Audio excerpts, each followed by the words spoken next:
কচু বাগানে কাঠের খুঁটি খুবই কষ্টসাধ্য।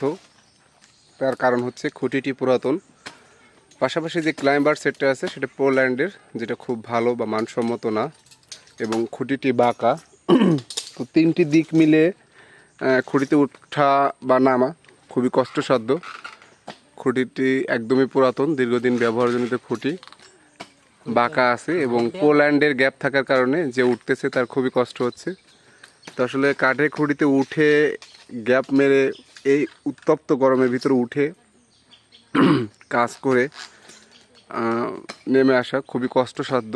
তারপরেও নিজ দায়িত্ববোধের জায়গা থেকে এবং গ্রাহকের নিরবিচ্ছিন্ন বিদ্যুৎ সেবা নিশ্চিত করার লক্ষ্যে এই যে কাঠের খুঁটিতে উঠতেছে, এখানে যে X1 বুশিংটি আছে এটা লুজ। তো লুজ থাকলে তো গ্রাহকের বাড়িতে বিদ্যুৎ যাবে এবং আসবে, বারবার ডিস্টার্ব দিচ্ছে, পাশাপাশি সঠিক মাত্রায় ভোল্টেজটাও পাচ্ছে না, যার জন্য গ্রাহকের অভিযোগ সমাধানের প্রেক্ষিতে কাঠে খুঁটিতে উঠতেছে আমার সহযোদ্ধী সহকর্মী ছোট ভাই। গুটি গুটি পায়ে খুব সুন্দরভাবে উঠে যাচ্ছে। এটা আসলে কাঠে খুঁটিতে ওঠা অনেকে হয়তো বা সহজলভ্য মনে করতে পারেন, এটা খুবই সহজলভ্য কাজ না।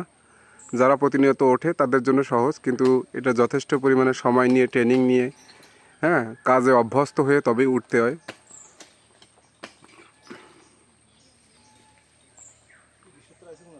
বডি কন্ট্রোলের একটা বিষয় আছে না, ওটা দরকার নেই।